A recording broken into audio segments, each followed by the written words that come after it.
Today we are looking at a case from the mid-19th century, so sit back as we go to England. Celestina Elizabeth Christmas was born on the 1st of July 1827, the fourth child among a distinguished family of silversmiths residing in the northern reaches of London, specifically Finsbury, very close to the more desirable borough of Islington. Blessed with a privileged upbringing, her parents, named William and Elizabeth, made sure that their children received a good education. Celestina had a great talent for music and became an accomplished pianist, as well as a piano teacher. Her performances at the renowned St Martin's Hall in Covent Garden, as part of the esteemed John Huller School of Music, firmly established her status as a respected member of the arts community. Young Celestina possessed a natural charm and seemed to draw admirers wherever she went. She created an unspoken magnetism, making her a focal point of attention without any intentional effort on her part. However, this impeccable facade crumbled in 1845, when at the tender age of 17, the young lady discovered that she was pregnant. On the 20th of December that year, she defied societal expectations by giving birth to an illegitimate daughter, who she also named Celestina. Due to the stringent societal norms and adversities faced by unmarried mothers during the Victorian era, Celestina found herself in a challenging position. Unable to bring up the child, the pressing question arose: who would take care of the baby? It was swiftly decided that the little girl should be entrusted to the care of a compassionate woman, known for taking in illegitimate children, named Mrs. Julia Harrington. Though Celestina was able to maintain some semblance of connection with her daughter, once everything had been arranged, it seemed that the family had confronted the challenges when their teenage daughter became an unmarried mother. Their approach to the situation had allowed them to avoid the negative judgments often associated with such circumstances, and over the next few years, life continued as normal for the Christmas family. In 1854, Celestina met Mr. Carl Sommer, a Prussian migrant who worked as a silversmith. In 1850s London, talented silversmiths were in much demand as the prosperous middle and upper classes sought an abundance of silver products. This period provided ample opportunities for craftsmen to showcase their expertise and cater to the growing desires of the affluent clientele. In the summer of 1854, Carl and Celestina married, and she became Mrs. Celestina Sommer. The marriage took place at St Mary's Church in the parish of Islington, and following the wedding, they set up their home nearby at 18 Linton Street. At first, their marriage was filled with contentment as the couple continued their work and their engagements in polite society. However, after a while, things abruptly changed. On Thursday, the 14th of February 1856, Celestina took an impromptu trip to Hackney, covering a distance of about 3 miles. Her destination was a residence of her daughter's foster mother, Mrs. Julia Harrington, a lady that resided at 4 Peter Street. With a simple knock on the door, answered by one of Mrs. Harrington's daughters, Celestina informed her that she would be taking her daughter back and placing her in service. The reason cited was the financial strain, making it difficult for her to continue paying the 10 shillings a month for the child's upkeep. She told Mrs. Harrington that she would be able to find the girl a good position, as she was now old enough to work. She then took her daughter back to her residence at 18 Linton Street. The Sommers employed a maid named Miss Rachel Mont. She was a diligent 16-year-old who toiled tirelessly. Her upbringing had not been easy, but she had always risen to the challenges that faced her. She had a strong work ethic and contributed earnestly to her household, embodying resilience and responsibility. On the evening of Saturday the 16th of February, the young maid had dozed off in the kitchen when she was awoken by Mrs. Sommer, who told her that she should retire for the night. Obeying, she went to her bed.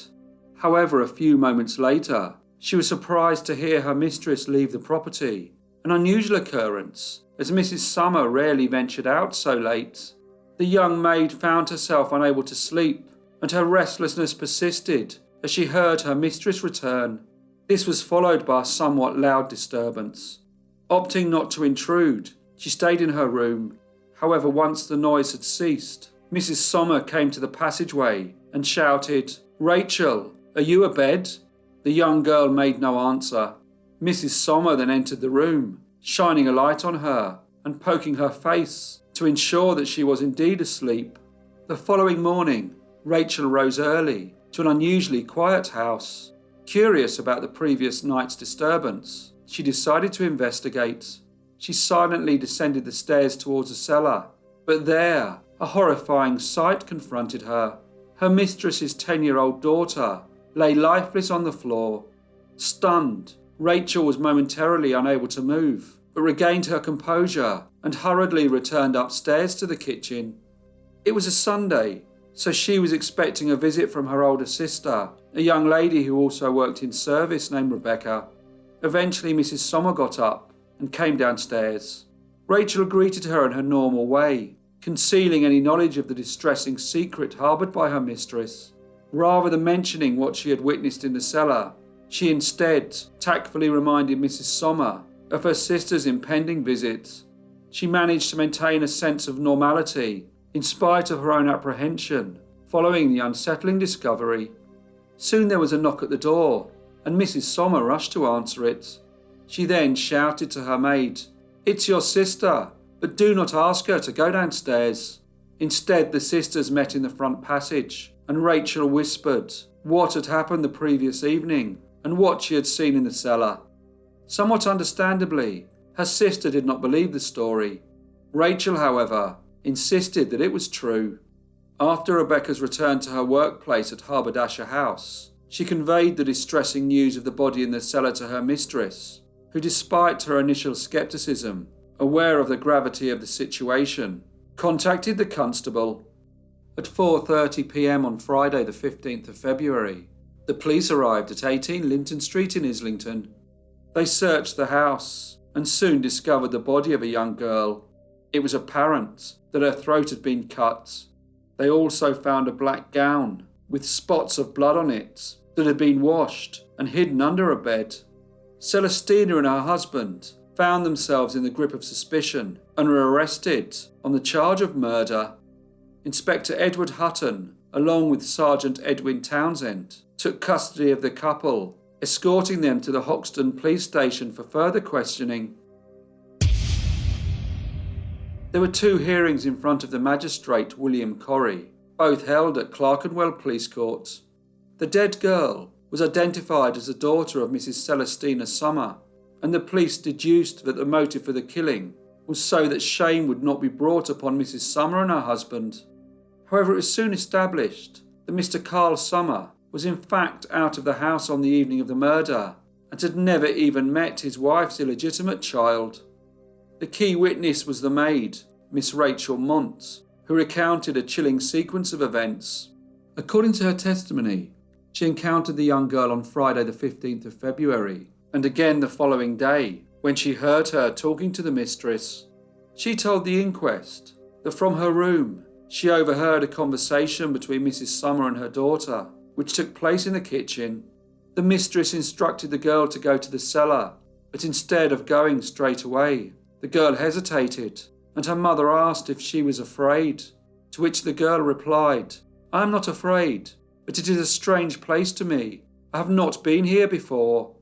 Miss Mont went on to say that she heard the girl shout, "Someone wants to cut my throat," and the mistress snapped back, "Suppose I was to cut it." She then heard the girl say, "So you mean to kill me?" followed by, "Murder!" Miss Mont said that the girl shouted this several times before she screamed, "The devil will take you. You will kill me. I am dying." She added that the poor child then made a horrid noise, as if she was breathing hard, and the mistress said, "Hush." Miss Mont, her lips now trembling and visibly disturbed by the harrowing events, stated, "The mistress then went to the kitchen and walked up and down for a few moments." Miss Mont emphasised that she never heard the girl speak or cry out again.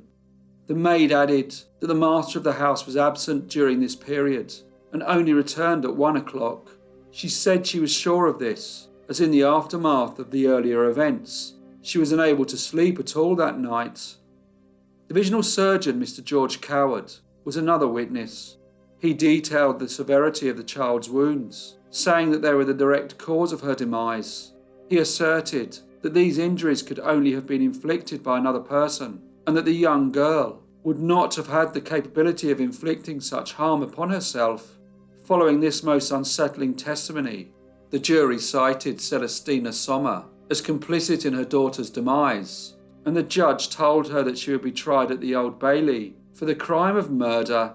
After the inquest, in a very strange turn of events, as a crucial witness, Miss Rachel Mont, headed home with her sister.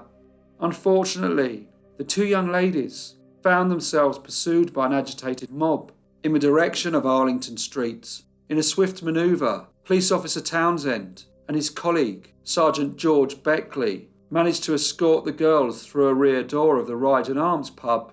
Despite this escape, the crowd persisted in their pursuit. This forced the two officers to turn and face the angry crowd near a bridge. Eventually, two passers-by assisted in safely guiding the sisters home via separate routes. Celestina made 2 appearances at the Central Criminal Court at the Old Bailey. During the first session, the sole testimony came from Constable Horn, who had accompanied the accused to prison.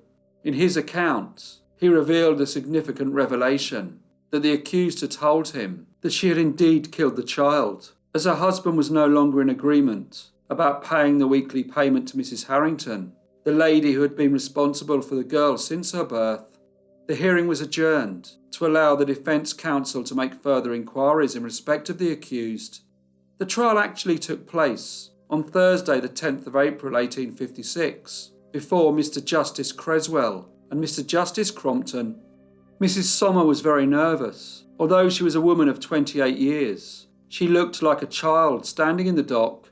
She was pallid and weak, leading to the judge to permit her to sit down during the proceedings. Later, a request was made that she be given smelling salts from the warder. Her demeanour portrayed the weight of the accusations for which she was accused. The courtroom atmosphere was tense and bore witness to the tension surrounding the woman facing the implications of a heinous act. The trial, however, mirrored the earlier inquest. The pivotal testimony was once again delivered by Mrs. Sommer's maid, 16-year-old Rachel Mont. Divisional Surgeon Mr. George Coward provided a detailed medical account regarding the extent of the child's injuries. Police Inspector Hutton, along with Police Sergeant Townsend and Police Constable Horn, were also witnesses and contributed to the comprehensive narrative surrounding the case. Mrs. Julia Harrington told of a bright and cheerful girl who had lived happily with her family for the previous 10 years. She said, "The deceased child was born in my house, and I raised her. The prisoner, Celestina Sommer, is her mother. I cared for the child until February, when her mother took her, saying that she would place her with her sister in Murray Street." She added that the deceased child's name is Celestina Christmas, aged 10 and a half, and that her mother had financially supported her, providing varying amounts, with the latest being £0.50 weekly. Mrs. Harrington went on to say that she never received support from anyone else, and that she did not have any knowledge of who the child's father might be. A new witness, Mr. Charles Grober, of 16 Murray Street, provided critical testimony during the trial. He recounted seeing the lifeless body of the girl at number 18 Linton Street on the Monday following the death.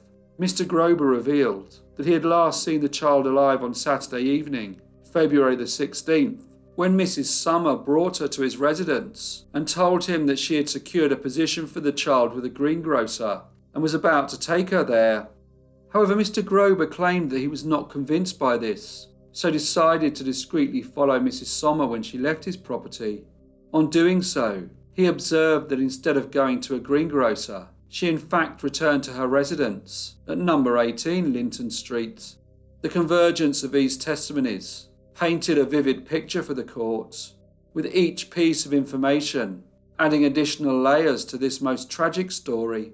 It was reported in the newspapers that Celestina Sommer, appeared to be suffering from intense mental agony and at times during the proceedings was overwhelmed with grief.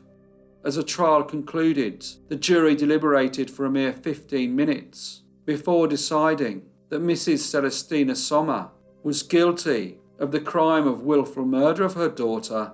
Following the verdict, Mrs. Sommer slumped almost to the floor. Justice Crompton then adorned the black cap and delivered the inevitable sentence of death by hanging. Despite the notoriety surrounding Celestina Sommer and her most terrible crime, she received some support, largely centred on whether or not she was in fact insane. Her defence counsel had not pleaded insanity, but the crime had been committed during a period when there had been heated discussions in Britain among lawyers and doctors about what constitutes insanity in criminal cases. The medical community was divided, and there was no clear definition or set of rules for considering insanity as a factor in criminal acts. The McNaughton rules, introduced in 1843, had aimed to address this uncertainty, but remained controversial. However, many people believed that in this case, the crime was well planned and premeditated, so would not align with what many thought to be a crime committed by an insane person. A gentleman named Mr. Alfred Diamond, who was a secretary of the Society for the Abolition of Capital Punishment, actively supported Mrs. Sommer, so much so that her solicitor, Mr. Charles Octavius Humphreys, submitted an appeal to the Home Secretary, Sir George Grey, who eventually intervened and commuted the death sentence to transportation and later to penal servitude for life. Mrs. Sommer would not hang for her crime. It was in fact on the scheduled execution day that Celestina heard the news of her reprieve, although the official paperwork arrived the day after. However, the lack of disclosure as to why Sir George Grey made this decision triggered significant criticism, prompting various segments of society to demand an explanation. Earl Granville, a very senior politician at the time, confirmed that the minister had recorded his reasons for commuting the sentence in a letter, a customary practice, yet the contents of this letter were never made public. There was much debate about her reprieve, and many people believed that she had only had her sentence commuted because she was a woman. The public outcry over what seemed like her evasion of justice echoed nationwide and even globally. Mrs. Sommer became a central figure in discussions on crime, the death penalty, insanity, and female criminals. Beyond parliamentary debates and select committees, newspaper articles were written which often fueled the public's concern that the courts favoured female prisoners. The international press devoted many pages to the story of Mrs. Sommer, which unwittingly transformed her from a mere murderess to a figure both renowned and reviled worldwide. Despite her perceived notoriety, Celestina Sommer spent the next few years moving through the British penal system. She began in Newgate, sharing a cell with other murderers, such as Elizabeth Ann Harris and Mary Alice Seago. After that, she was transferred to Millbank and eventually ended up in Brixton Women's Prison, where her physical health and mental state deteriorated rapidly. She was later transferred to Fisherton House Lunatic Asylum. Celestina Sommer died at the age of 31 on the 11th of April 1859. A post-mortem revealed signs of a stroke, possibly due to brain damage. Despite this, debates persisted whether she had wrongly escaped justice. She was buried on the 16th of April 1859 in the new municipal cemetery at Fisherton. Her grave was marked by a stone plaque. However, today, there are no visible indications of her burial site. Hello everyone, and thank you so much for listening. As usual, please leave any comments or feedback you may have, and I hope to see you all again in the next Brief Case.